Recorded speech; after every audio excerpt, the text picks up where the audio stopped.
Kolbu itu kan dia punya dua channel ke nafs, channel ke ruh. Kolbu kita, dia kan sentral. Kalau kiblatnya ke ruh lebih kuat daripada ke nafs, maka kolbunya bercahaya. Karena ruh itu kan cahaya Nabi Muhammad SAW. Kalau kiblatnya lebih banyak kepada nafs, maka dia menjadi ahli dunia, muhibbud dunia. Walaupun dia bergelar syekh, ustaz, kiai.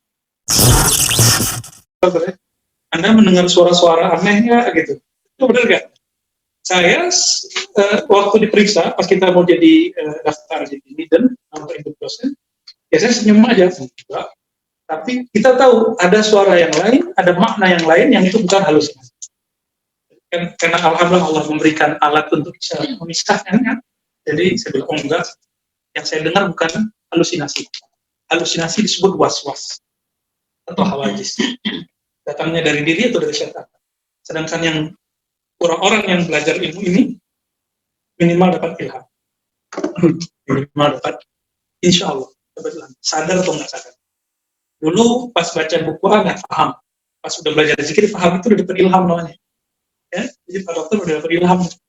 Cuma ada sebabnya dulu, baca kitab dulu sama zikir. Kalau wali kebanyakan itu setiap saat dia mendapatkan itu. Setiap saat. Nah, kadang-kadang kita diuji. Paham itu datang pas lagi di WC. Nah, nanti diuji tuh. Kita bisa milah atau enggak? Gitu. Kalau bisa milah, itu udah bakat deh. Murid-muridnya Imam Al-Mahdi kan begitu semua. Dia bisa bedain, maka dia bisa dengar pohon ngomong, hei, orang Islam di sini ada Yahudi. Emang dia ngomong pakai mikrofon? Atau pakai apa? Pakai Bluetooth? Pakai headphone? Enggak, pakai apa? Itulah telepon sejati, telepati kalau orang dulu itu. Dan telepati itu diperoleh oleh Mahdiyin, Ahlul Badr. Karena kan kalau dibuka ilmu itu, belum dibuka ilmu itu, kecuali untuk Ahlul Badr itu. Ya. Orang-orang yang bersama dengan Khatmul Auliya. Jadi nanti tentara Al-Mahdi itu diuji dengan kelaparan, segala macam. Tapi mereka sudah dikasih oleh Allah perangkat. Di saat orang lapar, butuh makan, dia makannya pakai zikir. Cukup sama dia. Maka semenjak sekarang kita latihan zikrullah. Lagi susah-susah, zikir udah Allah samad, la ilaha illallah. Allah. Kalau sudah bisa nih ngaturnya, wah itu udah bakat. Tapi jangan senang dulu. Ya, ujian Dajjal itu satu aja, syirik, kibr. Sebabnya nanti macam-macam, lapar lah, magic lah. Jadi jangan dikira nanti dengan 5G ke depan, ilmu magic menjadi hilang. Enggak, justru tambah parah. Kenapa? Karena orang nanti bisa mengakses lewat YouTube, sosmed. Sekarang banyak nggak? Di YouTube itu orang jualan-jualan jimat. Ya kan? Orang jualan-jualan ilmu pelet, orang jualan katanya ilmu laduni apa? Laduni syaitani. Bukan laduni ilahi. Nah, ini nggak mungkin itu. Makanya kalau ada yang nanya, bisa nggak talqin lewat YouTube, lewat online? Saya nggak diizinkan guru saya. Harus ketemu fisik. Imam Bukhari dapat amal niat ketemu fisik. Maka orang-orang yang mencukupkan baca Sahih Bukhari tanpa berguru kepada periwayat atau ahli sanad Sahih Bukhari, dia pengkhianat sunnah. Dia bukanlah ahli sunnah yang hakiki. Dia ahli sunnah tidak bersanad. Jadi hari ini banyak al-mudda'i bis sunnah. Orang yang ngaku sunnah, tapi dia tidak mengikuti jalan imam sunnah. Coba antum bayangkan, kalau cukup nih kita baca hadis riwayat Sahih Bukhari, disebut kita ikut sunnah, perlukah Bukhari berguru ke 1700 untuk mengut hadis-hadis yang udah bertebaran itu? Perlu nggak dia melakukan itu? Kan tidak. Akhirnya beliau justru ketemu guru, ketemu fisik. Baru disebut muhaddits, baru disebut ahli sunnah. Baik. Nah, sekarang kita masuk ke akhlak sufi. Bab 30. Tafsir. Ya.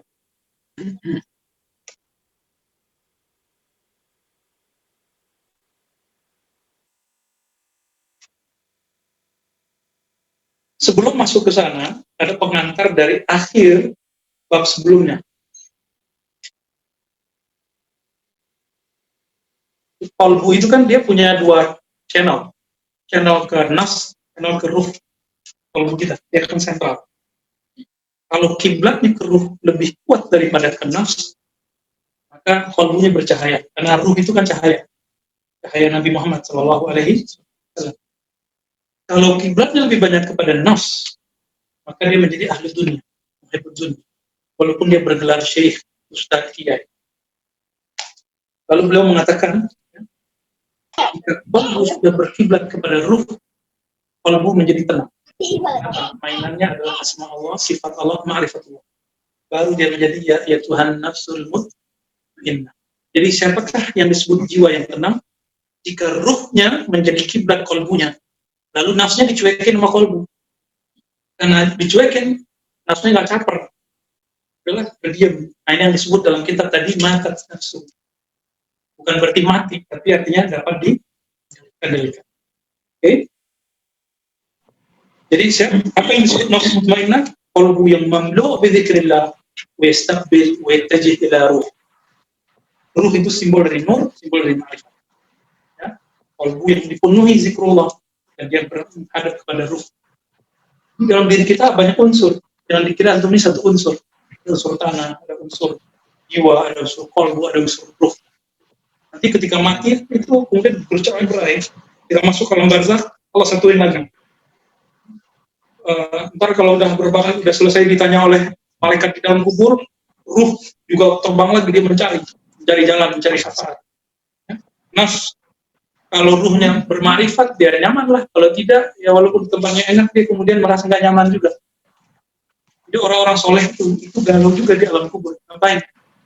Mana caranya biar bersama Rasulullah Sallallahu Alaihi Wasallam. Nah, dikatakan oleh Abu Bakar Al-Qattani. Abu Bakar Al-Qattani inilah yang mengajarkan tasawwuf, faman zada alaihi bil khuluqi zada alaihi bit tasawwuf. Di rumusan kita, tasawuf itu adalah akhlak. Siapa yang bertambah akhlak baiknya, maka bertambahlah nilai tasawuf. Maka tasawuf bagi kita bukan dia yang ngomong-ngomong melangit, bukan. Itu nanti, itu buahnya. Jadi ketika dia bisa bermarifat, nah itu buahnya nanti. Nah, di halaman 140 di kitab ini, فَإِذَا تَحَلَ الْقَلْبُ بِنُورِ ذِكْرِ الذَّاتِ. Jadi qalbu ini, kata Imam Sahal At-Tasturi, seperti qalbu itu seperti arsy, dada itu seperti kursi. Lalu Allah mengatakan seperti loh ya, bukan kita nggak bilang qalbu itu arsy. Seakan-akan dia tempat bersemayamnya nama dan sifat Allah, tempat Allah memandang. Ini dalam hadis Imam Bukhari, Muslim ya, hadis Muslim. Innallaha yanzuru ila qulubikum. Nanti tolong ditahrif bisa benar ya. Hadis Innallaha yanzuru ila qulubikum di Sahih Muslim. Ya, kalau tolong ditahrif. Apa kata Allah Taala? Kemudian kata Nabi, Innallaha yanzuru ila qulubikum. Sesungguhnya Allah memandang ke qalbu. Qalbu itu dipandang, kadang ada nama Allah di situ. Itu nama siapa? Ya? Makanya zikir hu bagi kita jarang kita pakai, karena hu-nya hu siapa nih? Bukan artinya dia. Dia yang kita suka, si mas, si neng, si harta benda, apa? Atau hu Allah. Dalam tradisi Bolivia, itu juga dari sini ya, Samania, itu zikir hu Allah itu ada hu Allah, atau hu Allah. Dia Allah. Ada penjelasan.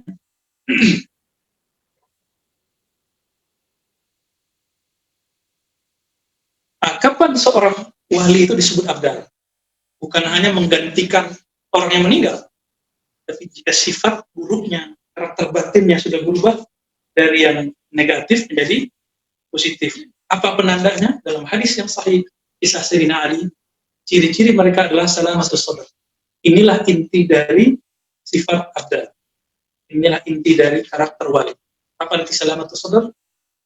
Dadanya terbebas dari sifat buruk, karakter bengis. Maka Sayyidina Nabi SAW disebut rahmatan lil alamin.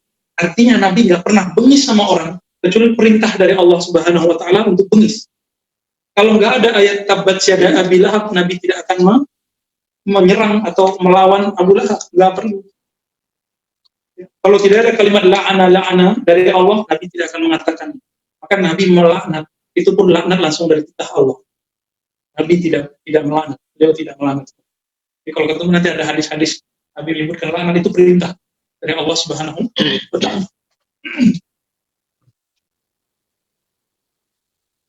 Aras, jadi aras tempat Allah memandang, bersemayam, nama dan sifatnya di mana? Di qalbu. Baik. Maka persiapkanlah qalbu itu menyebut nama Allah. Berlatih menyebut nama Allah, Allah, Rahman, Ya Rahim. Cuma nama Allah yang 99 minimal. Nama Allah banyak. Ya.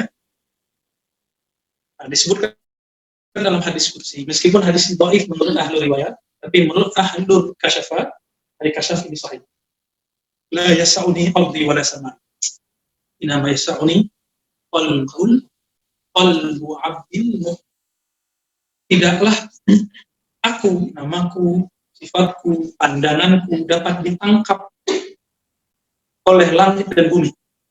Tapi yang bisa menangkapnya siapa? Qalbu. Tapi ini kan Allah sedang muji kita, tapi juga muji kita. Kan qalbu itu muqallibul qulub siapa? Allah. Berarti Allah sendiri yang mempersiapkan qalbu itu. Maka bernamalah qalbu itu arsyullah fi jasadi. Definisi. Arsy-nya Allah dalam diri kita itu adalah qalbu. Itu maksudnya. Imam Tustari itu menggunakan kalimat yang lebih aman. Al-arsy. Seperti arsy. Supaya tidak dibandingkan dengan arsy yang Rabbul Arsyil Azim. Ya, kita lanjut dulu. Kita bahas azan. Jadi siapa yang sanggup? Qalbu hambaku yang mukmin. Kita kan sudah mukmin nih. Tinggal mukminnya level yang mana? Baik. Kalau qalbu sudah iktahala binuri dzikrillah, sudah dicelak, dihiasi dengan nama-nama Allah, sifat-sifat Allah, bahkan rahasia sir zatillah, sar bahran mawajan min nasamatil. Maka qalbu akan menjadi lautan pengetahuan laduni. Ya? Yang membuat dia tambah dekat. Jadi ilmu laduni itu teman-teman, intinya cuma satu, ma'rifatullah. Bukan kebal, bukan sakti, bukan kemudian terbang, bukan, itu gak ada urusan. Ya? Itu juga dukun juga bisa.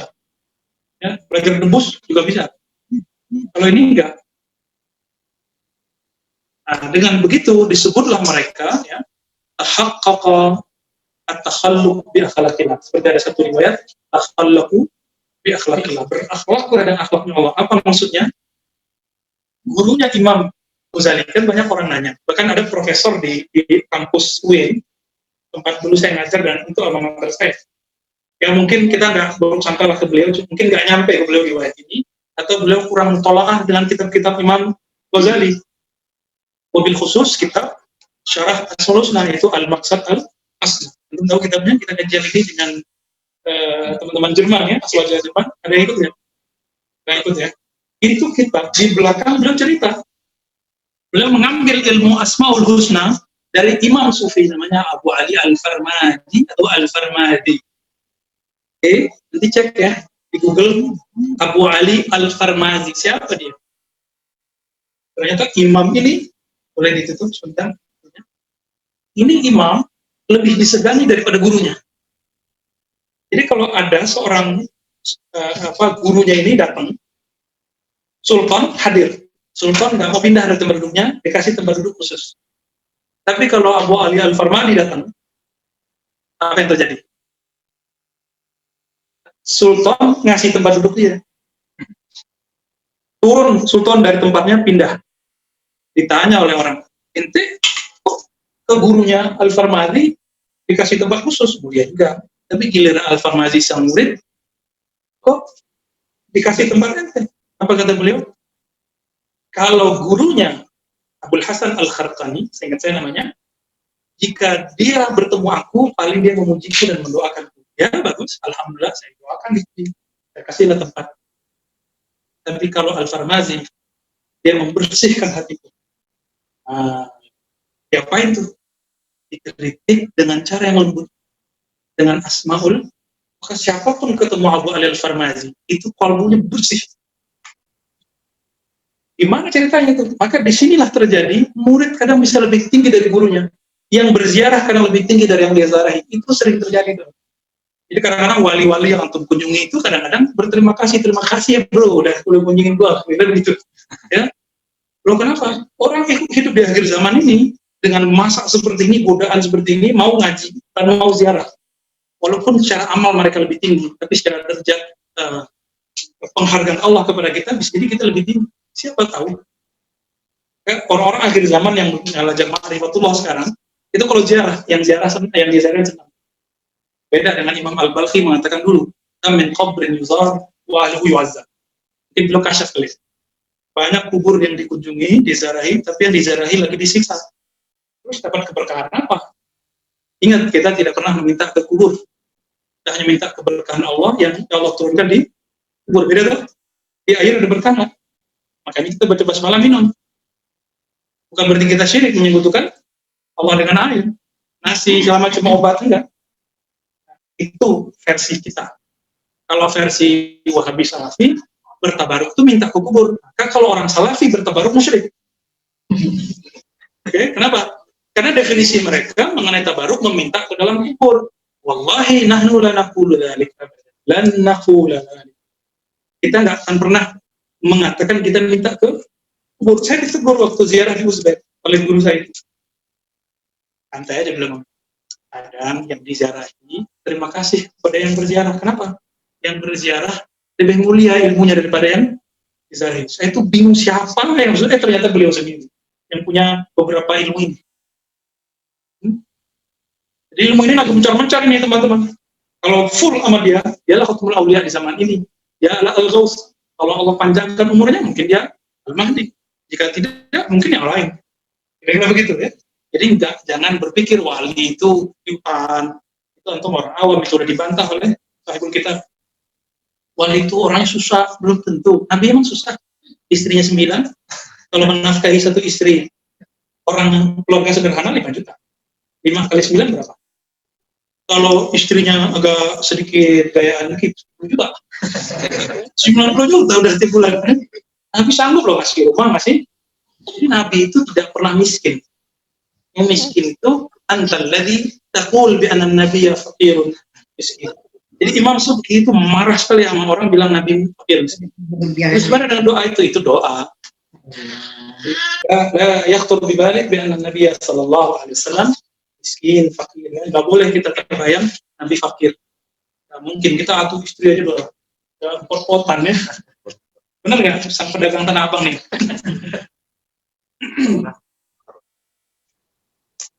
Nah, di sini katakan hukia an Syekh Abi Adi Al-Farmazi. Apa kata beliau? Jadi sebelum bab 30 ternyata banyak mutiara yang terlewat. Annahu haka an Syekh Abil Qasim Al-Qurtani. Ya, dihikayatkan dari Abul Qasim Al-Qurtani yang merupakan juga guru dari Imam Al-Qushairi. Ya. Apa kata Al-Qurtani? Innal asma' at-tis'ah. Nama Allah yang Asmaul Husna. Berapa jumlahnya di hadis? 99.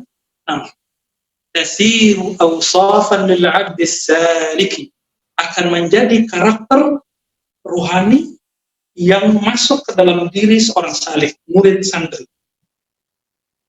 Wa huwa ba'du fi suluki ghairu wasil. Meskipun demikian dia nanti dalam suluk tetap saja belum usul. Kenapa? Setelah asma masih ada ilmu sifat, setelah sifat masih ada ilmu zat. Nah, antum nih kalau mau talqin kita di sini kan kita latih dulu masukin asma ya Hayyu, ya biar masuk dulu namanya. Yang pongkol-pongkol nama Allah kan Hayyu, Qayyum, Hayyu, Qayyum udah inti dari Asmaul Husna ada di situ. Karena kalau dengan hayat itu semua nama jadi ada. Baik. Wa yakunu syekh ana bihadza أن العبد يأخذ من كل اسم وصفا يلائم ضعف حال البشر وخصوصه. Maksud, jadi beliau menjelaskan, maksud dari Imam Al-Qurtani adalah seorang hamba mesti mengambil cahaya dari setiap nama itu menjadi sifat dirinya untuk memperbaiki kelemahan dirinya. Contohnya nih, Allah Karim. Apa arti Karim secara harfiah? Mulia. Bedanya apa sama Jalal? Apa beda Karim dengan Jalal?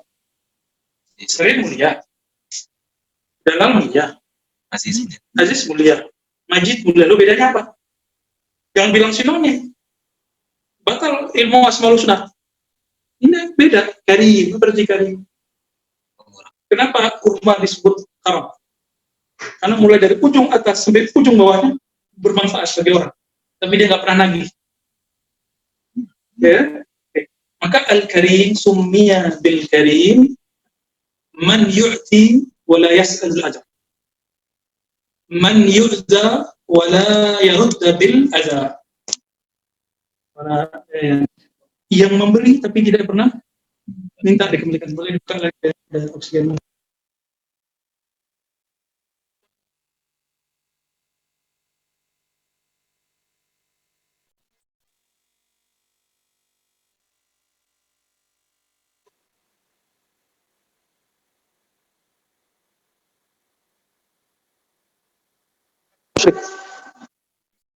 Itu kan menyakitkan Allah, tapi kan Allah maha hebat, maha kuat, tidak tersakiti, maka Allah tidak balas.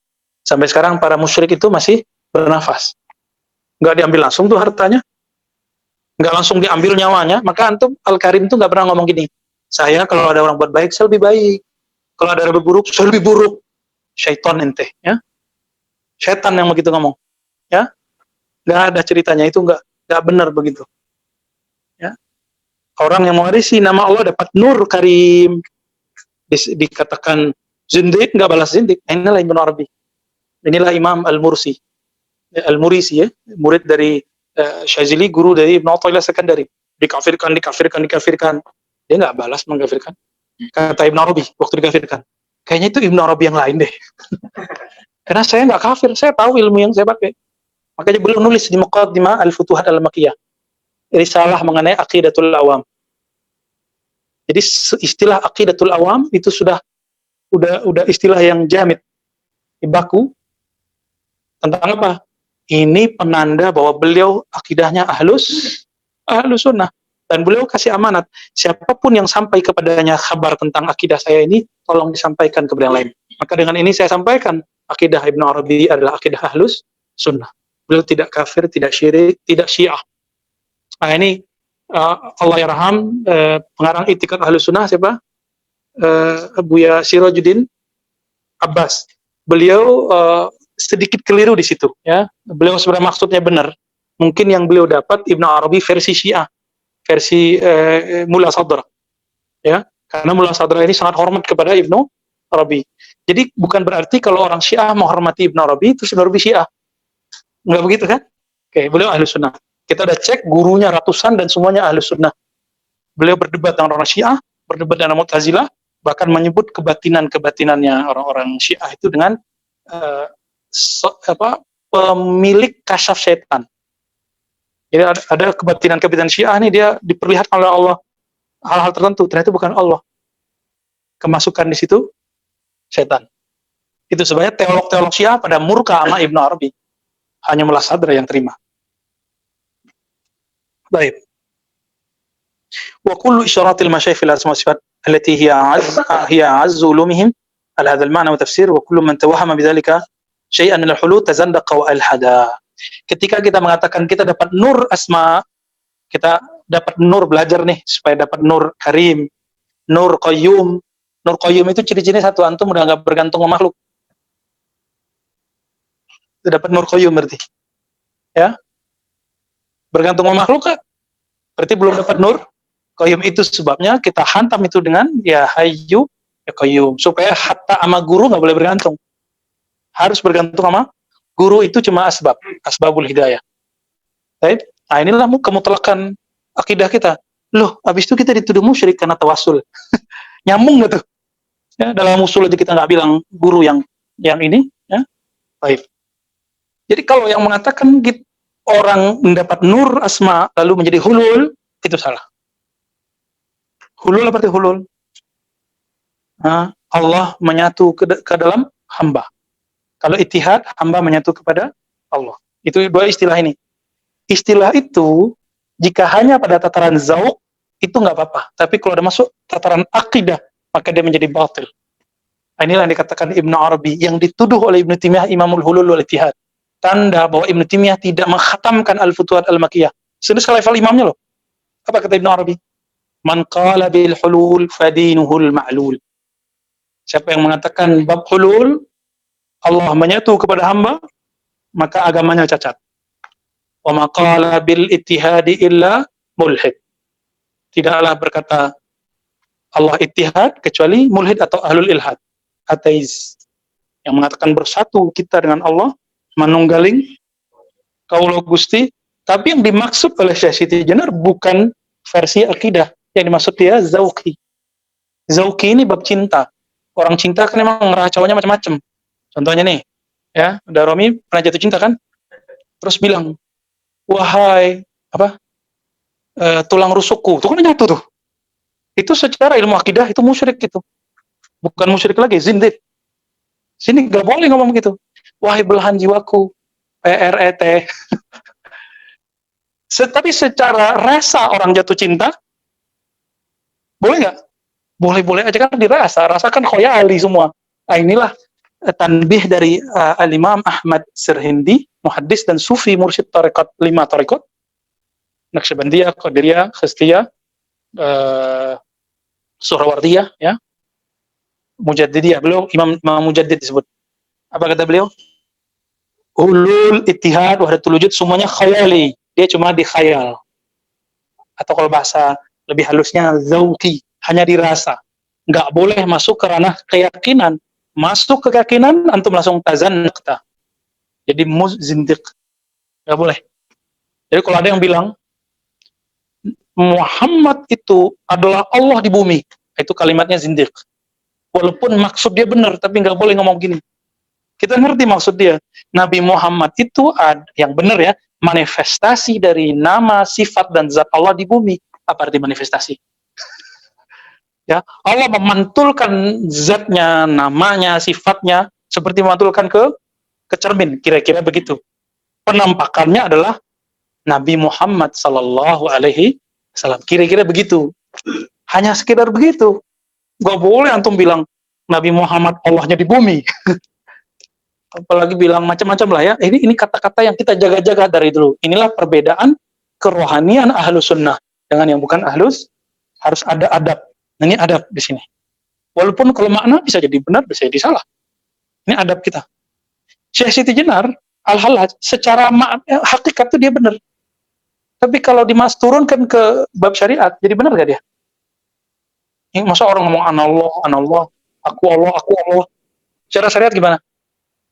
Walaupun sebenarnya kan makhluk ini tiada kecuali diadakan Allah. Maka anallah fiilnya kan bisa aja. Aku Allah perbuatannya. Kan bisa aja begitu. Maka itu Syekh Siti Jenar Al-Hallaj itu diadili di alam kewalian itu. Lama pengadilan itu. Yang kita sebut syatahat. Syatahat itu menyiksa para wali di tanah. Jadi wali itu tersiksa nggak sama maksiat. Maksiat diampuni Allah. Tapi maksiatnya wali apa? Berbicara hal nyeleneh. Nyeleneh wali itu yang menghakimi, ya Rasulullah, dia kena sama Rasulullah. Rasulullah udah sehebat itu ma'rifatnya, tidak pernah ngomong lantur. Pernah nggak Rasulullah ngomong lantur? Nggak ada. Paling tinggi cuma ada seorang sahabat kehilangan kendaraannya di tengah padang pasir ya, ada satu pohon. Akhirnya capek mencari, kelelahan, ketiduran di bawah pohon. Tahu-tahu dijilat-jilat tidak mau ontanya. Ya, di Sahih Muslim kan? Apa kata dia? Ya Allah, ana rabbuka wa anta abdi. Ya Allah, dia ngomong ya Allah. Engkaulah hambaku, akulah Tuhanmu. Kebalik deh. Jadi di dalamnya ngomong, ya Allah, engkau benar-benar Tuhanku, aku benar-benar hambamu. Yang keluar apa? Allah tersenyum. Tersenyum, dia terridho. Allah geli, ya ayah gitu. Maka Nabi nanti menghadapi orang-orang syatahat kira-kira seperti itu. Nabi akan melihat, ya kamu nih saking girangnya, kebalik-balik otaknya gitu. Paling Nabi gemes, dicubit-cubit aja paling ntar ya. Jadi Syekh Siti Jenar Al-Hallaj itu bukan kafir, bukan zindik. Tapi dia, ya digemesin Nabi lantar.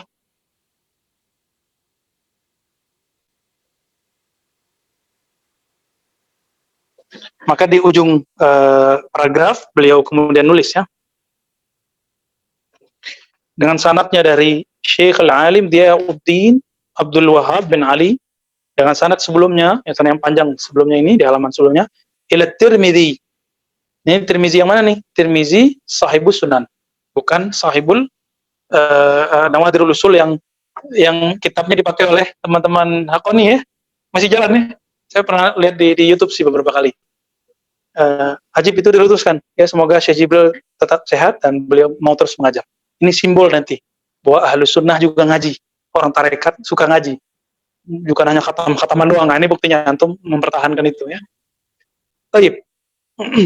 Dari Abu Quraib, Qubaisah bin Lais, Mutarrif, atau dari Ummu Darda, dari Abi Darda, qala sami'tu an-nabiy sallallahu alaihi wasallam yaqulu ma min syai'in yudha' fil mizan, tidak ada satu pun yang ditaruh di mizan timbangan Allah athqalu min husnil khuluq, lebih memberatkan daripada akhlak yang baik.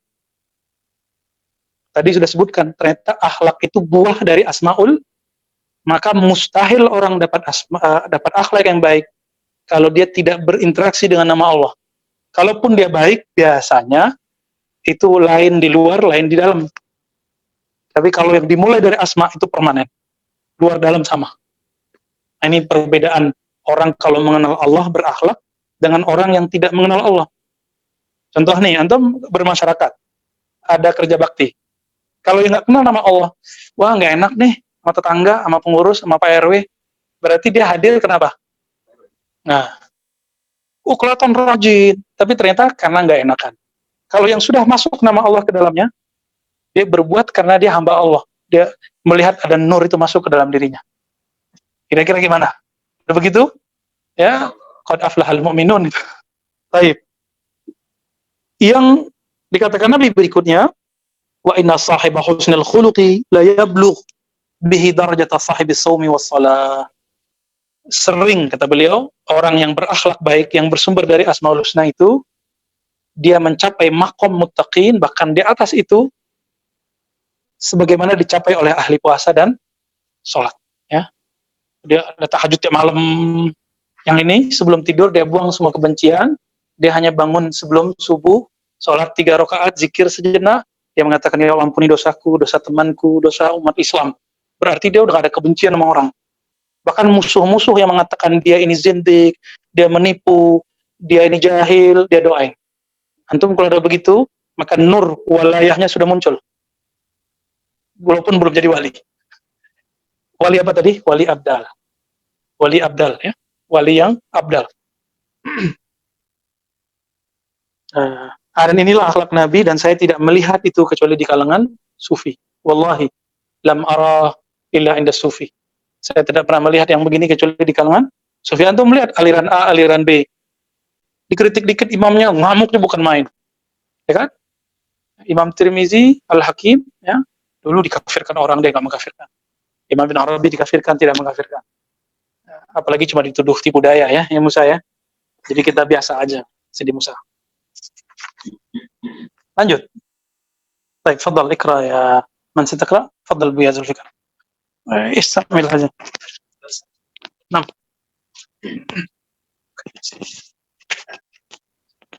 Bismillahirrahmanirrahim.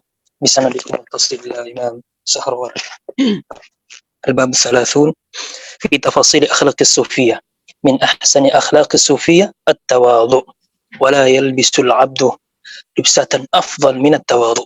ومن ظفر بكنوز التواضع والحكمة يقيم نفسه عند كل أحد مقدارا يعلم أنه يقيمه ويقيم كل أحد على ما عنده من نفسه ومن رزق هذا فقد استراح ومن رزق هذا فقد استراح وأراح وما يعقلها إلا العالمون. Kenapa kita lelah dengan sholat? Untuk lelah gak di like, ya? Itu pernah merasakan lelah nggak? Gak di like orang? Udah posting, kok nggak di like? Pernah ngalamin nggak? Pasti pernah ngalamin. Di Korea artis bunuh diri, ngadain party tapi nggak ada yang datang, bunuh diri. Ada artis cuma karena dia muji presiden yang saya nggak coblos, lalu dia dikritik oleh banyak masyarakat. Wah minta ampun, ya malah ngundang-ngundang ustadz yang yang menurut dia bisa membersihkan namanya. Takut, ya. Kalau di politik ada konstituen, kalau di dunia popularitas ada follower. Khawatir popularitas dia rusak. Nah, orang-orang begini itu tidak dapat satu hadiah, satu natijah ketika dia mengamalkan asma Allah. Apa itu? At-tawadu. At-tawadu. Maka selain kita berzikir Ismul Jalalah, ya Allah di kolbu, kita juga zikir Asmaul Husna. Maka antum kalau bisa datang lebih awal, jam 4 kita biasanya zikir dulu. Oh ya, itu saya lupa ngasih tahu ya. Sebelum memulai Dalail, tetap Asmaul Husna dibaca. Mulai Asmaul Husna, Asmaul Nabi gak usah lagi, udah masuk dalam Dalail. Kenapa? Supaya nama-nama itu bersinar di kolbu kita. Amin, ya. Nah, waman ruziko, siapa yang diberikan tawadu. Orang tawadu ini gak mikirin lagi saya dihargai orang apa enggak, gak ada urusan. Ini ujian ustadz nih, ya. Pengalaman. Buya Zulfikar paling ngerasain ini. Biasanya kita dihargai orang, ketemu salaman, salamnya dihormati. Ini sekarang ada yang salaman sama kita nggak salim. Itu kalau ada sedikit di kolbu, ini orang kurang ajar nih, sul adab nih, antum nggak ada tawadu dalam hati. Nah, itu akan berlawanan setiap hari. Ketemu kita kurang dihargain orang, tersinggung nggak? Kalau masih tersinggung berarti tawadu belum ada. Berarti kita semua bermasalah ya, termasuk saya. Termasuk saya bermasalah. Jadi jangan antum kira saya belajar ini juga untuk diri saya sendiri, bukan untuk antum semua. Nah, maka beliau mengatakan apa? Wa man ruziqa hadza, siapa yang Allah rizkikan. Ya, inilah yang disebut rezeki rohani. Bahwa rezeki itu terbagi dua, rezeki yang materi, jasmani, fulus, sehat, pasangan yang baik, rumah yang bagus, kendaraan yang layak. Lalu ada yang batin. Apa itu? Akhlak-akhlak yang bagus.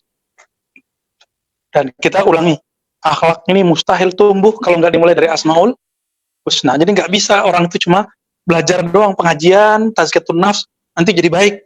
Terpaksa antar. Kenapa? Di hatinya masih ada selain Allah.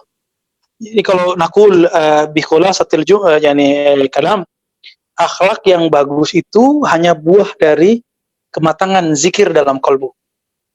Karena zikir itu dengan nama Allah, Asmaul Husna. Inti Asmaul Husna kan Allah. Ya kan? Nah, di situ. Nabi itu kenapa tidak ada dendam? Karena di dalamnya ada nama-nama Allah. Jadi darah Nabi itu kenapa nggak jadi najis? Mengalir nama Allah di situ. Ada sahabat siapa yang disuruh buang darah bekam? Tadi saya habis dibekam ya. Kayaknya agak nyanda-nyanda kalau sama sedikit ini. Tapi seger. Siapa? Anas bin Malik apa siapa? Ya, ada di kitab Khasa'is Al-Kubra Imam Suyuti. Mungkin nanti kita buat khataman itu kali di sini ya. Biar kita ingat kisah-kisah ini. Itu sahabat sebelum menanam darah Nabi itu, perintah Nabi apa? Maka tidak semua menyalahi perintah Nabi itu melawan Nabi. Nabi suruh kuburlah darahku ini. Akhirnya ketika sampai di belakang, dia udah buat tuh galian. Pas mau dikubur dia ingat, Nabi bekas wuduknya jadi pakai, masa darahnya dibuang? Beliau bukalah darah yang sudah kental itu, mirip kayak jelly, diminum oleh beliau. Dengan keyakinan apa? Nabi mengalir dalam dirinya. Nah, ini dipertegas oleh pengarang kitab Asy-Syifa Qadhi Iyad. Buat tubuh Nabi itu anasirnya beda sama tubuh kita. Walaupun dikandung oleh Sayyidah Aminah, itu beda anasirnya sama kita. Maka Sayyidah Aminah setiap kali lewat 1 bulan itu mimpi ketemu Nabi, ketemu malaikat. Ketika lahir melihat cahaya, beda kan? Makanya tubuh Nabi sanggup menembus langit. Nggak hancur tubuhnya. Itu beton besi, logam yang sehebat apapun, pesawat ulang-aliknya NASA sering pecah ya. Kucing. Terpipis tuh kucingnya. Ya. Nah, tuh dia habis pipis kan, nandain tempat. Itu ketika masuk atmosfer hancur, bisa ada yang hancur, ada yang berhasil. Tubuh Nabi nggak hancur, kecepatannya cahaya. Kenapa? Beliau adalah nur. Maka tubuh beliau, bahkan sendal-sendalnya ke bagian cahaya, tembus ke langit, tembus ke Baitul Ma'mur, tembus ke Aras, nggak ada persoalan. Karena Aras itu adalah masjidnya alam ulwiyat, alam yang luhur. Baik. Apa kata beliau? Wa man ruziqa haza. Yang dapat ini, dapat rezeki ini, rezeki batin ini, faqad istaraha wa arah. Dia telah mendapatkan rehat hakiki.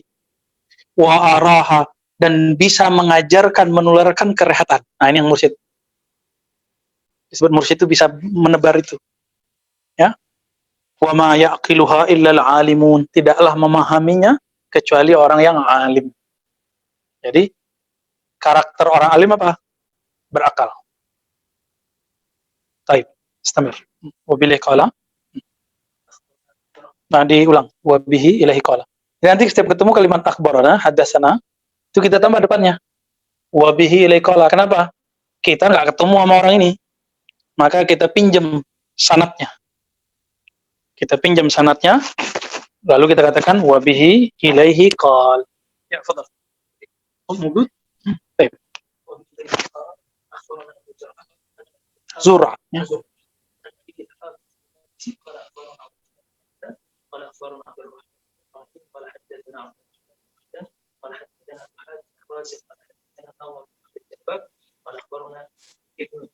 Lahiyah. Bin Habib Hubayb, ya. Sallallahu alaihi wasallam.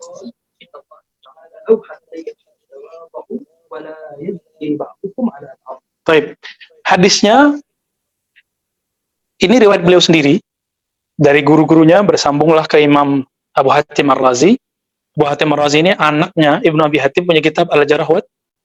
Sedangkan guru beliau pengarang kitab ini Abu Zur'ah, dan ayahnya Al-Hafiz Al-Maqdisi itu punya karya tentang tarajum, tentang tarjamah, biografi para ulama, yang diringkas kemudian oleh Imam Al-Mizzi. Al-Mizzi diringkas oleh Imam siapa? Oleh Imam Zahabi. Zahabi nanti diringkas oleh Imam Ibnu Hajar Al-Asqalani. Jadi kitab itu juga bersanad. Ini awalnya dari beliau. Nah, Al-Maqdisi ini biasanya mazhabnya Syafi'i. Kadang-kadang ada yang sebagian Hanbali. Kadang berfatwa dengan dua mazhab. Nah, ini mereka. Disebut Maqdisi karena dari Baitul Maqdis. Biasanya mereka pindah ke Damaskus atau Baghdad. Nah, ini Damaskus, ya. Di tengah riwayatnya ada Abu Hatim Ar-Razi, Imam Al-Jarh wa Ta'dil, mendapatkan dari Al-Nadhr dari Ibnu Lahiyah. Nah, Ibnu Lahiyah ini, seperti yang saya sebutkan tadi, riwayatnya sebelum terbakar rumahnya, itu sahih.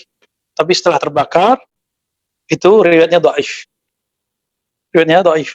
Tapi bagi kita, riwayat dhaifnya Ibnu Lahiyah dalam bab akhlak dan ibadah, targhib wa tarhib, itu ma'mulun bih. Boleh diamalkan. Jadi bagi kita nggak ada soal. Mereka aja yang masalah, kan? Karena mereka mengatakan tidak boleh pakai hadis dhaif dalam bab ibadah, apalagi akidah.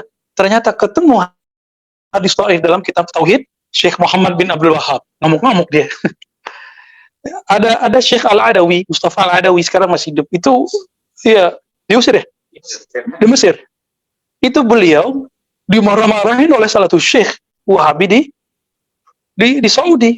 Kenapa? Berani-beraninya dia mengkritisi imam kita, Muhammad bin Abdul Wahhab. Padahal Al-Adawi juga seorang Wahabi Salafi. Kenapa? Al-Adawi jujur. Dalam kitab Tauhid, Syekhul Islam Muhammad bin Wahhab rahmatullah alaih, ada hadis dhaif. Tapi bukan berarti merendahkan Syekh Muhammad bin Wahhab. Seperti kita tidak merendahkan Syekh Muhammad bin Abdul Wahhab. Ya, kita nggak pernah merendahkan imamnya, apalagi Syekh Shalih Fauzan. Kita cuma punya kritik. Bedakan kritik dengan menghina.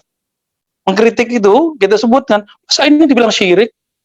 Itu kalau menghina antum bilang tipu daya, itu kan. Itu yang khianat. Nah, itu kan syataim al-mauruthah. Ya, cacian yang diwaris-wariskan. Benar nggak? Emang begitu modelnya. Ya, walidul insan, ibnul insan, ya kan? Anak manusia, manusia. Taib. Apa riwayatnya? Innallah ta'ala auha ilayya. Nah, ini yang disebut nubuat. Wahyu tapi bukan lewat Jibril. Allah mewahyukan langsung kepadaku antawada'u, agar kalian bertawadhu. Tawadhu kan dari bahasa Arab, tawadhu'a ya tawadhu. Asal katanya wad'un, meletakkan. Kalau bahasa lebih enaknya menanggalkan jubah-jubah kepintaran. Jadi antum kalau masuk ke majelis ulama, majelis habaib, majelis wali-wali, kiai-kiai yang mereka ngajar dengan kolbunya, tanggalkan saya anak UIN, saya anak Darussunnah, saya tamatan ini, saya pakar ini, tanggalin semua. Kalau udah ditanggalin nanti ilmunya masuk aja. Nikmat itu masuknya. Nah, inilah kritik yang diberikan kepada saya waktu saya berguru kepada salah seorang ahli ilmu qalbu. Apa kata beliau? Tanggalkan jubahmu. Wah, kaget kita, maksudnya jubah apa nih? Ini saya nggak pakai jubah. Datang ke sana pakai baju koko sama sarung. Ternyata jubah kedokteran. dokter, ya. Kan nanti kalau antum nggak usah deh tulis dokter deh, ya. Apalagi Buya dah malu, nggak usah pakai. Ya. Apalagi mursyid, waduh jauh. Walaupun ditulis kertasnya sama guru kita, kayaknya nggak pantas. Wali, ya salam ya. Masih jauh, kita masih belajar, masih kita berlatih. Allahumma sholli ala Muhammad. Sedikit terbersit. Ini mohon maafin, ini kerjaan Musa kan, naruhnya tinggi-tinggi ini ya. Musa disalahin ya. Bukan berarti aneh lebih mulia dari antum, enggak ya, enggak. Jadi tidak boleh sedikit pun terbersit merasa lebih dari orang. Enggak boleh. Nah, ini PR kita tiap hari. Berarti tawadu ini jihadun nafs tiap saat nggak nih? Tiap saat. Nah, ini proses nanggalin jubah. Yang paling berat itu orang alim sama habaib. Paling susah. Ya, orang alim itu penyakitnya hasad sama kiber. Iri kalau ngelihat orang pinter kayak dia. Sombong, merasa, wah, si Anu kan segitu doang, gue pakar di sini, dia kan pakar di situ. Aneh, udah gitu aja tuh. Intinya kayak iblis, ana khairum minhu. Nauzubillah min dzalik. Ini mendera kita setiap saat. Hati-hati antum. Hati-hati. Ya. Bener gak nih? Tiap saat. Tiap saat loh. Ini yang Nabi katakan, musuhmu yang paling hakiki, paling susah kamu lawan, dirimu sendiri. Diri kita sendiri.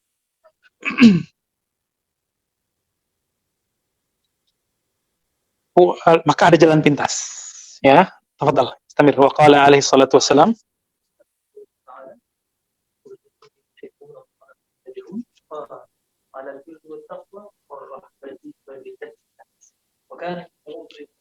sallallahu alaihi wasallam,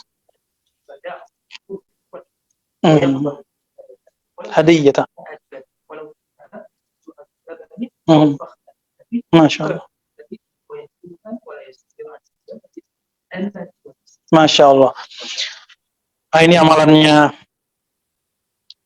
Mbah Mun ya. Kiai di kampung-kampung itu, mereka mana yang duluan ngundang itu yang dihadiri. Walaupun habis itu yang ngundang istana, ya habis yang ini aja Pak gitu. Nah, mereka nggak ngelihat lagi udah. Walaupun di hati bergejolak juga ya. Kan gejolaknya masalah yang warnanya merah itu. Lembaran-lembaran itu ya. Ad-dinar wa dirham. Teman-teman, ta'iba abdu dinar, ta'iba abdu dirham. Apa kata Nabi? Akan selalu lelah hamba pencari dinar, pencari dirham.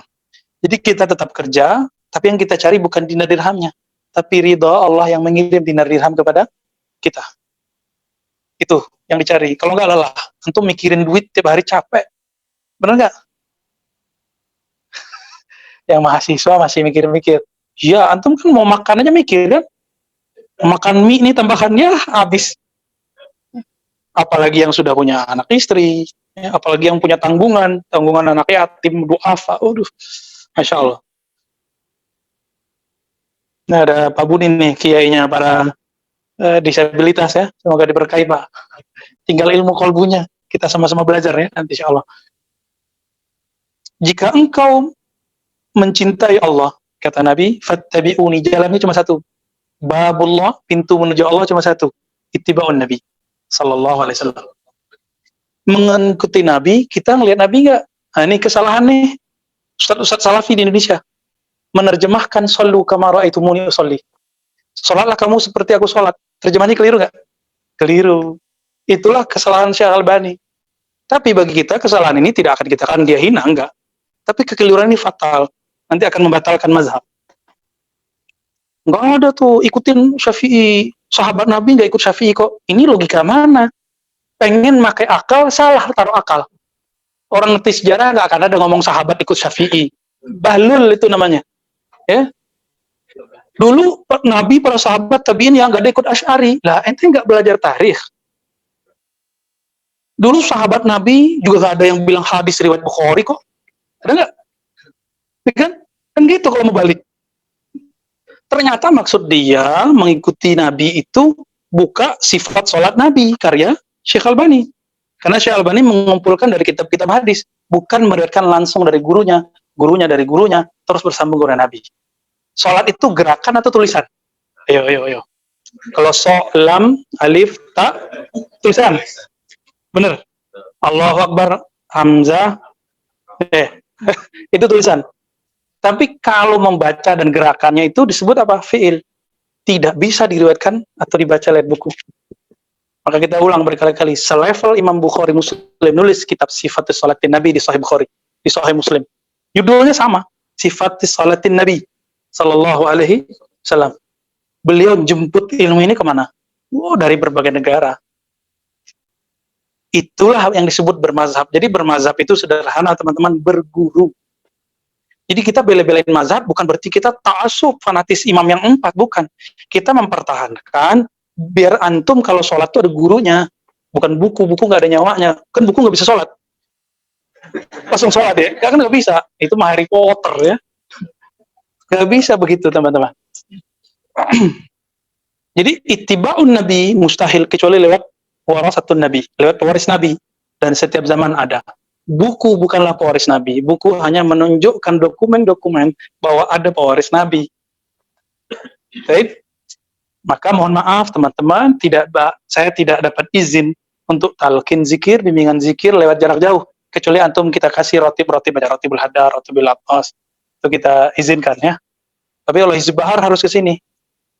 Talqin zikir ya Ismul Jalalah harus ke sini. Atau cari guru di tempat antum, kan nggak mesti sama kita toh.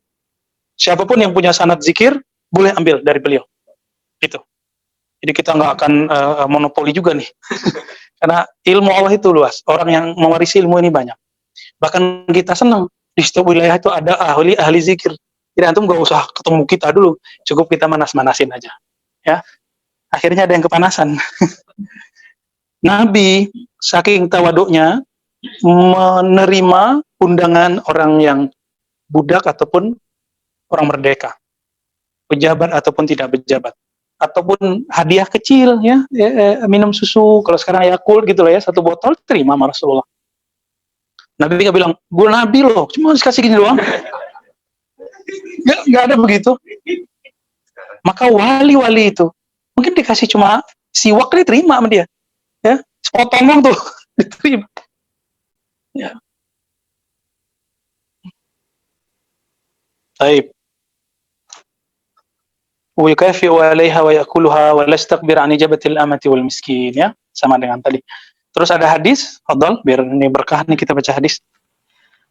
Wabila qala wa akhbarana Abu Zur'a ijazatan 'an Ibn Khalaf ijazatan 'an As-Sulami qala akhbarana Ahmad bin Ali al-Muqri qala akhbarana Muhammad bin Minhal qala hadatsani Abi an Muhammad bin Jabir al-Yamani an Sulaiman bin Amr bin Shu'aib an abihi an jaddihi qala qala Rasulullah sallallahu alaihi wasallam inna min ra'si at-tawadhu'i an tabda'a bis-salam wa la taqina wa turad 'ala man sallama 'alayka wa tarda min al-majlisi wa an la tuhibba al-milhata wa al-zikata wal birra.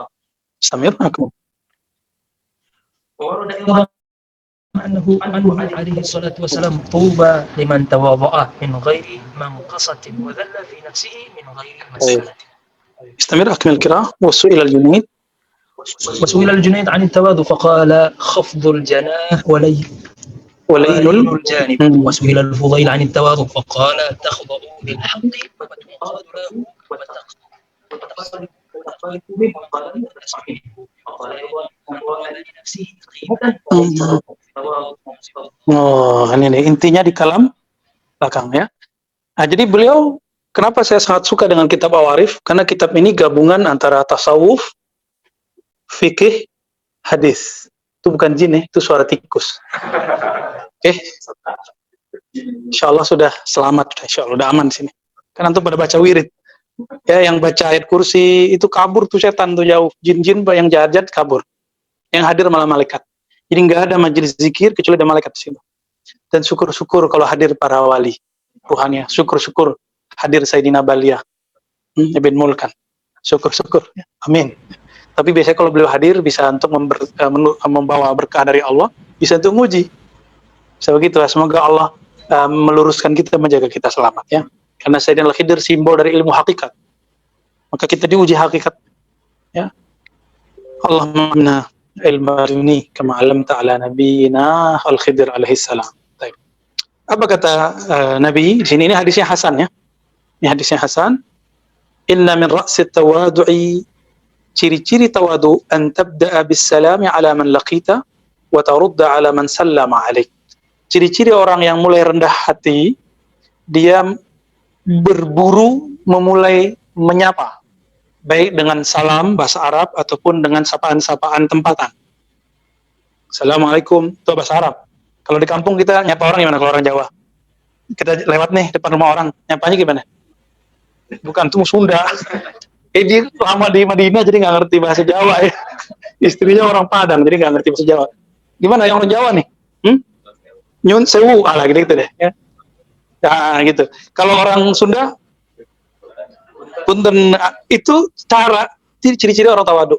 Tapi kalau jalan nongong aja. Gue kan dokter. Aduh. Itu dadanya membusung kira-kira begitu. Nauzubillah min dzalik ya. Pulang-pulang dari Jakarta, ini kan anak kuliahan, pengen disapa. Hati-hati ya, pulang-pulang dari Timur Tengah. Ini Sidi Musa ini kan udah punya gelar di kampungnya. Tuangku, itu gelar syekh ya, syekh muda. Berat itu. Ya, kalau duduk tuh di satu majelis pasti disuruh di depan, ya enggak? Kalau ada di satu majelis ada tuangku, tuangku, apa sih itu di bagian depan tuh. Pakai jadi imam. Ya. Itu berat tuh teman-teman, berat. Nah, lalu beliau mengatakan ya, wa tarudda ala man sallama alaik. Lalu mau menjawab. Ini sekarang mohon maaf, ini Masya Allah fitnah al-hatif ini luar biasa. Jadi kalau dulu Said Ahmad Zaid Dahlan nulis kitab Fitnatul Wahabiyah, ya, kekacauan Wahabi. Sekarang kita nggak usah bahas itu. Fitnatul Hatifiyah. Jadi kekacauan yang disebarkan oleh handphone. Sebelum pandemi kita naik angkot, naik kereta, naik yang baru nih MRT, itu pada sibuk ya semuanya sama kitab sucinya itu ya. Bener gak? Anu coba rasain zaman-zaman 2004, 2005, 2006, sampai 2015 tuh. Kita kalau duduk sampai orang nyapa gak? Apalagi sekarang udah pakai masker, ya salam. Mas, namanya siapa mas? Kacau itu udah. Jadi sikap kita dengan virus hari ini betul-betul sudah jauh dari sifat manusia yang ini. Jadi ananiahnya tinggi. Benar gak? Bahkan ya beberapa pejabat ya betul sih mengatakan jadikan wajahmu aurat. Waduh, cowok cewek bercadar deh hari ini. Ya. Allahumma sholli ala Muhammad. Wa antar bidun minal majlis. Nah, ini nih antum nih kalau sudah punya posisi dimanapun terus masuk ke suatu majlis nggak dipersilakan oleh orangnya. Jangan mengatakan dia nggak tahu siapa gua gitu ya. Nah, itu saya juga dapat ujian banyak tuh, khususnya di tempat parkir, di kampus tempat saya ngajar. Nah, itu ujian tiap hari tuh, ya. Tiap kali mau datang, satpamnya nggak kenal kita. Waktu saya Pak, dibentak gitu ya. Padahal dia nggak bentak, kita aja ngerasa dia bentak. Karena emang udah tugas kan, nama security kan harus agak tegas-tegas sedikit, biar orang yang masuk tuh segan. Tapi masa kita udah ngajar beberapa tahun, dia nggak kenal juga. Muncul juga tuh bibit-bibit kiber itu. Astagfirullah. Jadi abis dia nanya gitu, kita jawab iya Pak. Abis keluar satpam satu lagi nanya lagi. Udah muncul kambuh. Jadi saya udah ngaji begini masih kambuh. Ente nggak tahu siapa saya ngomong begitu. Kita mau khutbah ke Masjid Fatullah. Mukanya mukung merah langsung gak enak. Ya, minta maaf. Awalnya setan kita girang, lama-lama hati saya sedih. Kebawa dalam sholat. Kebawa dalam sholat. Jadi ini ciri-ciri bahwa saya sudah tidak mendapatkan nur tawadu. Saat itu antum juga sama. Kalau merasa tidak dihargai orang, kebawa dalam zikir. Berarti nur tawadu kita lagi redup. Kita minta ampun kepada Allah SWT. Ya kalau perlu minta maaf ke orangnya. Ya. Coba wajar nggak? Udah bertahun ngajar terus masih digituin? Wajar sih. Manusiawi. Tapi kan wali itu kan di atas manusiawi. Aduh, belum jadi wali gitu ya. Allahumma sholli ala Muhammad. Wala tuhibbul midhata wat tazkiyata wal birra. Di zaman Nabi kan gak ada sosmed. Dulu orang dipuji itu pakai syair, maka sosmed itu adalah syair. Jadi kalau ada orang-orang hebat itu namanya tersebutkan dalam syair-syair. Diceritakan nggak di tempat orang kongko gitu majelis-majelis. Jika disebutkan dikiranya bukan main. Nah, ciri-ciri orang tawadu dipuji tidak dipuji sama. Dipuji tidak dipuji sama. Serius nih sama. Aneh yang dikatain orang, antum yang emosi kan? Nah, itu mahabbah, nggak apa-apa.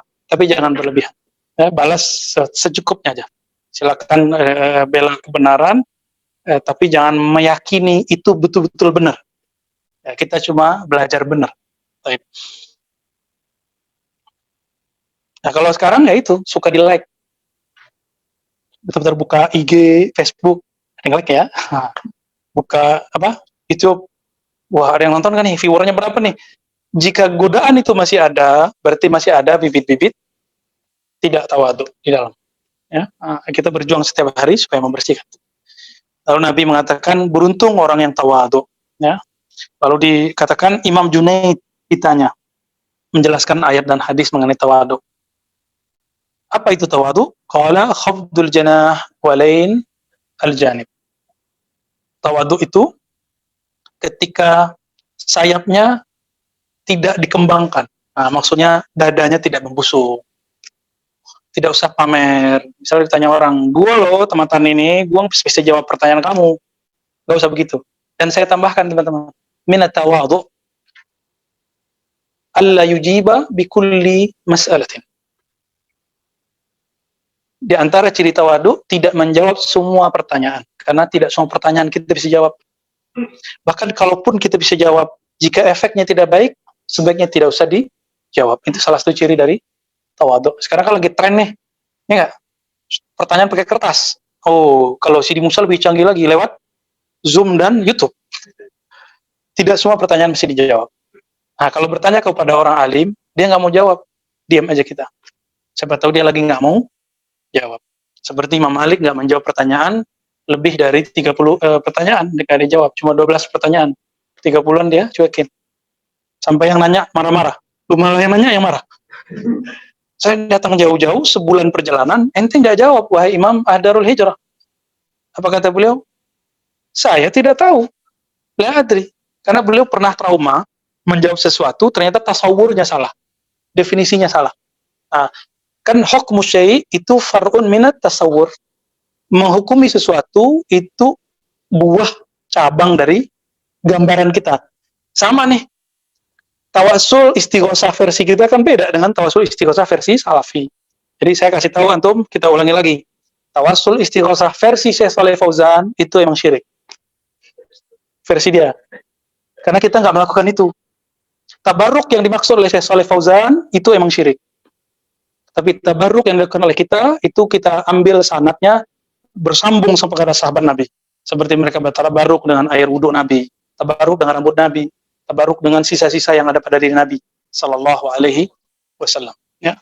Apalagi kalau antum yang punya punya darah zuriat Nabi, ini bukti bahwa Rasulullah itu benar-benar ada. Ya. Rambut itu bagian dari hadis. Maka rambut mesti ada sanadnya. Bahkan insah ta'bir, jika ini benar, habaib zuriat sekarang yang ada itu bagian dari hadis. Maka wajib ada nasabnya. Kalau nasabnya kurang jelas, doif.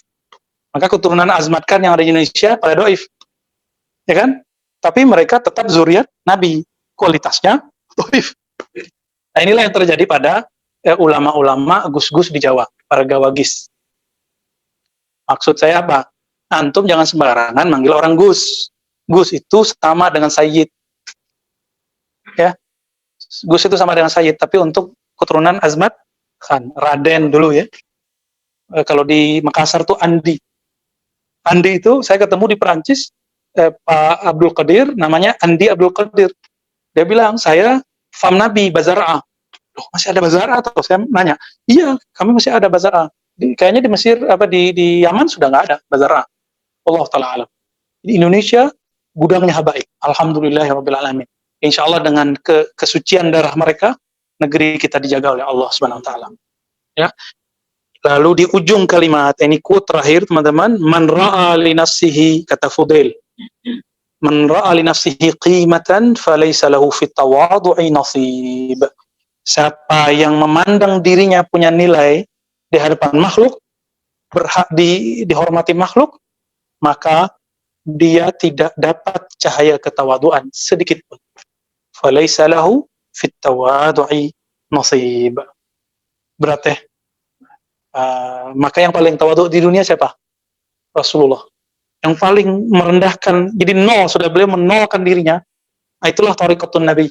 Kalau boleh kita sebut at-tariqah al-Muhammadiyah asluhat tawadhu.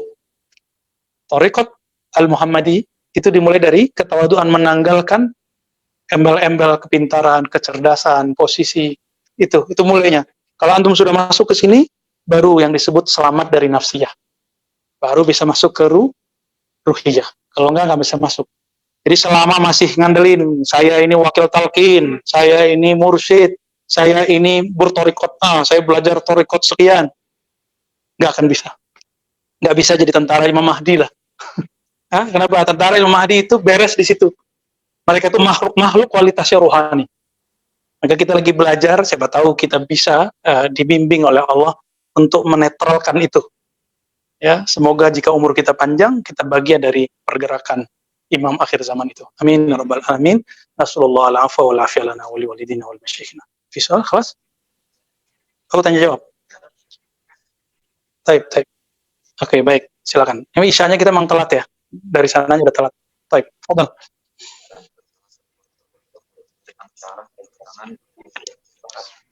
Pada bagian Bismillahirrahmanirrahim sampai dengan Situl Arsy, Mas'ulun Alaina, seterusnya Toha Sin sampai dengan akhir. Saya tujuh sebelumnya. Terus bagian itu apa syarahnya? Syarahnya satu pertemuan ya. Lebih malah. Jadi syarah Hizbul Bahar itu teman-teman itu bisa dibagi 7.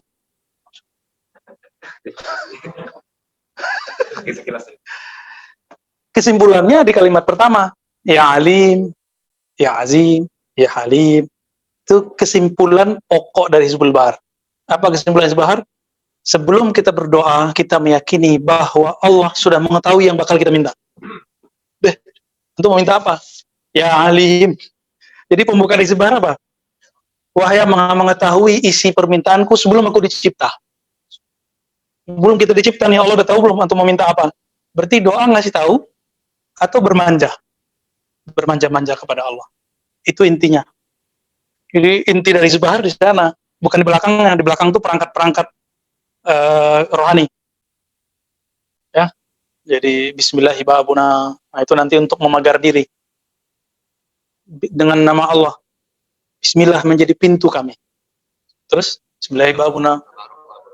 Surat Tabarak adalah hitonna, jadi benteng kami. Jadi antum kalau ngamarin Tabarak setiap malam, nanti Allah benteng dari azab kubur.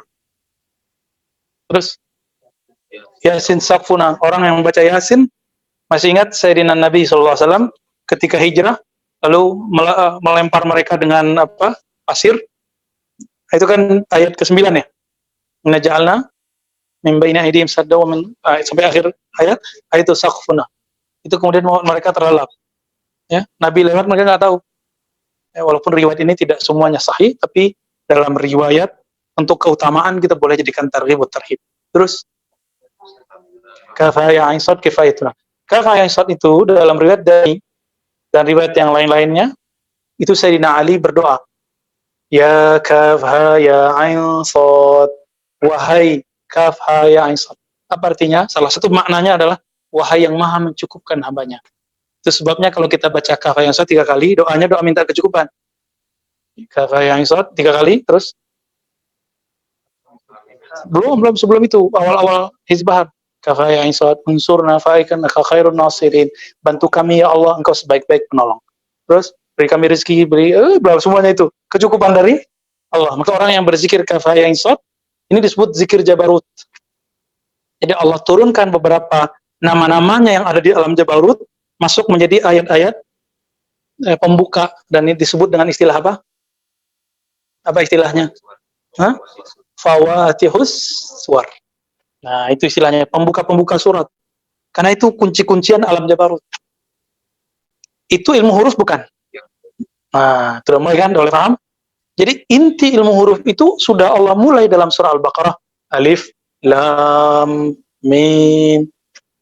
Diulang kan? Al-Imran, kalau lagi. Ada Kaf, Ain, Sad, ada apa lagi?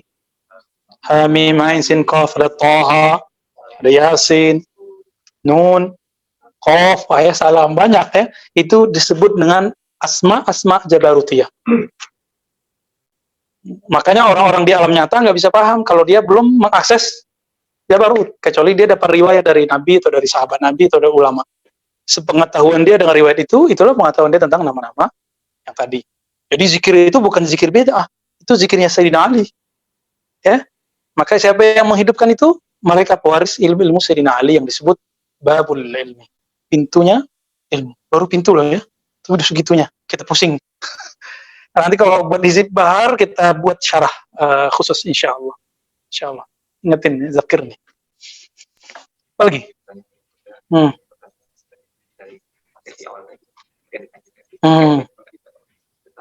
Bahar dan zikir nasor, kata gurunya, saya mendengar dari salah seorang guru gitu, bahwa zikir Hizbul Bahar maupun Hizbul Nasor itu cukup dibaca 1 kali seminggu karena panas, jadi hujan tiap hari. Itu zikir hikmah. Dalam zikir hikmah itu emang dirasa-rasa tuh Hizb Bahar itu. Ada rasa panas, rasa zikir, gitu ya. Tapi teman-teman harus diketahui, Hizb Nasor itu Hizb Nasor bukan Bahar ya. Ya, Hizb Nasor dulu. Itu diperdebatkan nisbatnya ke Imam Syazili, Abdul Hasan Syazili. Tapi yang kuat itu wirid yang diwariskan oleh Abdul Mawahib Asy-Syadzili. Ya, Abdul Mawahib Asy-Syadzili. Bukan Abdul Hasan, tapi itu ba'dahu, setelahnya. Karena Abdul Hasan Syadzili itu sangat nggak mungkin ngajarin itu. Karena isinya menghancurkan musuh, itu lagi perang itu. Ya. Maka ini juga diperdebatkan yang ngomong Abdul Hasan atau Abdul Mawahib. Seandainya ahli Baghdad membaca Hizib kami ini, maka tidak akan dihancurkan oleh Tartar. Ada riwayat begitu.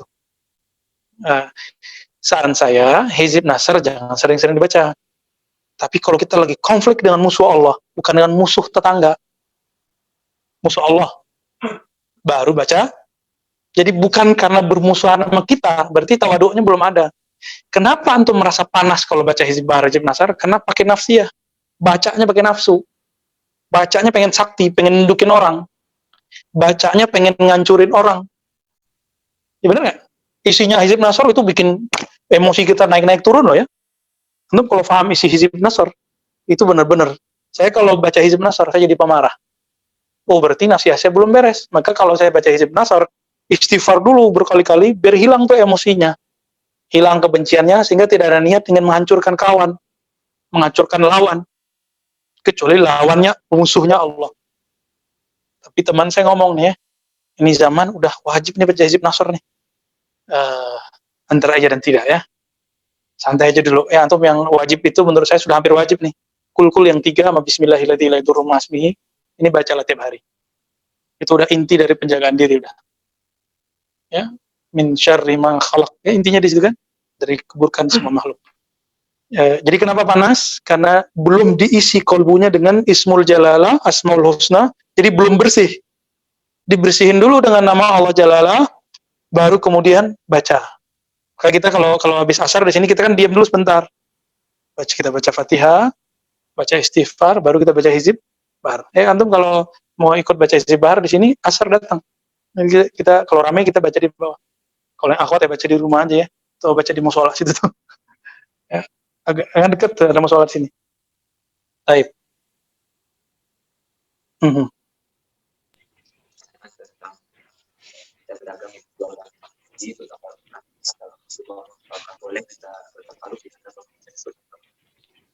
Ya, enggak tabaruk lah, mahabbah aja.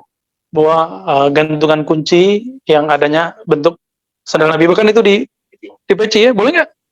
Syirik nggak? Karena dikait-kaitin dengan suatu aliran kebatinan di India. Yang mana Syekh Al-Haqqani itu dianggap ngambil dari aliran kebatinan itu. Maka Syekh Al-Haqqani itu kan tandanya itu tuh yang dipakai oleh Tuan Guru gitu nih. Buya Zulfikar kan pakai itu tuh. Mereka cocok kalian itu berkembang di Malaysia, di Indonesia video mengenai fitnah Syekh Haqqani belajar ilmu kezindikan yang mereka mengkultuskan Nabi, mengkultuskan para wali. Antum tahu kan videonya? Ada yang udah dapat share kali ya, di share orang. Saya pernah ditunjukin juga. Itu su'ul fahmi wal dhann. Itu su'ul faham. Pemahamannya nggak nyambung. Ya. Kita ngomong begitu, kenapa? Syekh Al-Buti ngomong gini, jangan ke Nabi. Syekh Al-Buti mengatakan setelah beliau mutola'ah karya Imam Ghazali, saya ini Al-Buti, Muhammad Sayyid Ahmad Al-Buti, kata beliau, tidak lebih mulia daripada kukunya Nabi. Kukunya Imam Ghazali. Siapa yang ngomong? Syekh Al-Buti. Antum tahu Syekh Al-Buti? Muhammad Sayyid Ramadan Al-Buti. Jadi kata beliau, saya ini gak lebih mulia daripada kukunya, kuku yang dipotong yang ada tainya di situ. Itu yang ngomong Al-Buti. Kira-kira Ar-Razi di mana tuh? Itu di mana itu? Kita nggak tahu posisi kita di mana. Apalagi sendalnya Nabi. Imam Bukhari itu kan melihat bekas sendalnya Nabi. Nabi jalan dalam mimpinya. Lalu beliau ikutin langkahnya Nabi. Besok datang ke gurunya ahli hadis, ahli takbir mimpi. Kata gurunya, ente bakal jadi orang yang paling sempurna mengikuti sunnah Nabi. Maka ikut Bukhari jadi simbol. Orang bersanad, nggak bersanad kan ngikutin Bukhari semua. Ya kan? Padahal Bukhari bersanad kan? Kira-kira pengkhianat kah tuh kalau bahasa kasarnya? Kazib nggak bohong nggak tuh? Imam Bukhari bersanad supaya dapat ilmu hadis, dapat hadis. Sedangkan pengikut Bukhari langsung baca kitab aja. Mana yang ikut Bukhari? Jadi antum yang ikut guru itu lebih dekat ke Imam Bukhari daripada yang cuma baca buku. Baik? Oke. Sekarang banyak wali ya, mungkin yang dikatakan wali kelakuannya seperti orang gila, seperti buka baju telanjang menampakkan aurat kemana-mana. Apakah ada wali seperti itu? Oh. Hati-hati bilang wali gila ya. Seperti itu. Mungkin yang maksud wali majzub. Al-majzub itu ada di kitab Mawarif, ada di kitab Zubat, ada di kitab Khatmul Aulia. Majzub ini maslubul aqli min ajli syiddati hubbihi bin nabi atau billahi tabaraka ta'ala. Ya. Jadi majzub itu orang yang ketarik rohaninya sehingga akalnya enggak kepake, ketutup sama cintanya kepada Allah dan Rasulullah sallallahu alaihi wasallam. Maka majzub ini itu walaupun tubuhnya seperti kita tapi ruh murni. Dia enggak ada hajat sama mobil. Dikasih mobil, dicoret mobil sama dia. Antum mikir-mikir, antum bilang orang kayak gitu gila. Yang gila kita, gila handphone, gila makan, gila fulus. Ya, mobil kita gores dikit kita banting-banting itu orang ya. Di bel dikit mobil kita, motor kita, kita bel balik. Betapa antum cinta sama motor, sama mobil. Ya. Terus antum bilang orang kayak gini gila. Yang gila siapa? Ya. Man aktsaru jununan. Nahnu am haula'il majzubun. Ya. Yang lebih gila kita apa mereka? Habib Syekhon. Banyak yang bilang gila, kurang ajar tuh. Nggak ngerti ilmu kewalian ngomong wali. Wali majzub bukan sufi. Ingat, sufi mesti bersyariat tarekat, hakikat, ma'rifat. Kalau wali majzub dia dua aja, hakikat, ma'rifat, hakikat, ma'rifat, hakikat, ma'rifat. Intinya ma'rifatul hub, cinta, cinta, cinta, cinta. Maka Habib Syekhon tuh ngerti Imam Mahdi udah ada apa belum? Antum tanyain aja sama beliau. Ya, nah, beliau nyebut wali kutub. Antum bukan Habib? Enggak, bukan saya. Ini bukan wali, bukan wali kutub. Maksudnya kutub versi yang Khatmul Aulia. Apa jawaban beliau? Itu kutub Rabbani. Kutub Rabbani, kata Rabbani itu gelar untuk wali kutub, wali ghaus. Maka memakai gelar Rabbani harus langsung dari sisi Allah dan Rasulullah. Nggak boleh dari guru atau murid. Nggak boleh. Jadi siapa yang menggunakan Rabbani mungkin dia tabarukan aja. Jadi sabun hari ini yang masyhur di YouTube kah di mana memberi gelar dirinya Rabbani, sebaiknya dia insaf. Dia sadar bahwa Rabbani bukan hak dia. Nah, itu hanya gelarnya Ghaus. Baik. Itu hanya gelarnya Al-Ghaus. Al-Ghaus punya 4 ilmu itu. Udah punya belum? Kalau enggak, coret nama Rabbaninya. Baik. Kasih tahu kepada orang-orang yang menyebut dirinya Rabbani. Kita nggak pantas. Ya. Kan masih jauh. Antum punya 4 ilmu itu baru disebut Rabbani. Jadi sama Khatmul Aulia, Ghaus, Imam Mahdi, Rabbani itu sama itu. Ya, itu dia ilmunya 4 ini. Kalau dia cuma 1 punyanya, yang kedua nggak punya, berarti belum. Dia harus full ini. Harus munsif. Munsif. Apa arti munsif?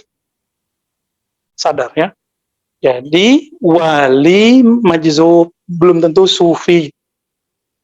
Ada satu lagi wali malamatiyah. Wali malamatiyah ini sadar, tapi gayanya kayak orang pemaksiat, kayak orang awam, kayak ya begitulah, kayak preman. Hobinya seperti orang-orang biasa. Nggak bisa kita cek. Nah, antum diuji kalau ketemu malamatiyah. Melihat kolbu atau melihat penampilan. Ini banyak nih ahli-ahli zikir di Indonesia, bahkan ahli tarekat, cuma karena si wali malamatiyah ini ngerokok, dia kemudian nggak yakin, masa wali ngerokok? Loh, emang cuma dengan rokok batal kewalian? Rokok bab fikih, kewalian bab marifat, beda. Jangan dicampur-campurin. Ya. Pakai serban, nggak pakai serban, ya. Antum pernah nggak dipertanyakan Buya Zulfikar? Pakai kopiah hitam. Sufi masa pakai kopiah hitam? Loh, apa hubungannya sufi sama kopiah? Ya. Tidak ada pakaian khusus untuk sufi. Ada sufi yang berserban, ada yang berkopiah, ada yang nggak berkopiah. Kalau malamatiyah, nggak ketahuan dia kapan pakai kopiah. Ya. Nah, jadi wali majzub, wali malamatiyah, baru wali sufi. Orang belajar tarekat belum tentu wali. Mursyid bahkan belum tentu wali. Ciri-cirinya kalau masih berebut kemursidan bukan wali itu. Kita minta ampun kepada Allah kalau ada perasaan-perasaan di dalam diri ini, merasa lebih, merasa diri kita ada sesuatu, ya. Kita minta ampun, semoga Allah memberi cahaya dalam diri kita, cahaya tawadhu. Amin ya rabbal alamin. Allahumma zayyinna binuri tawadhu kama zayyanta ala anbiyaika wa ashabin nabi sallallahu alaihi wasallam wa awliyaika as-salihin wa awliyaika al-arifin. Allahumma matti'na bi ru'yatin nabi sallallahu alaihi wasallam wa matti'na ya rabbana bi ru'yatil mahdi wal jihad ma'ahu. اللهم متعنا بهذه كلها يا عليم يا عظيم يا من هو عليم بذات الصدور. ربنا آتنا في الدنيا حسنة وفي الآخرة حسنة وقنا عذاب النار واسترنا بسترك الجميل واسترنا بسترك الجميل واسترنا بسترك الجميل والحمد لله رب العالمين. السلام عليكم ورحمة الله وبركاته.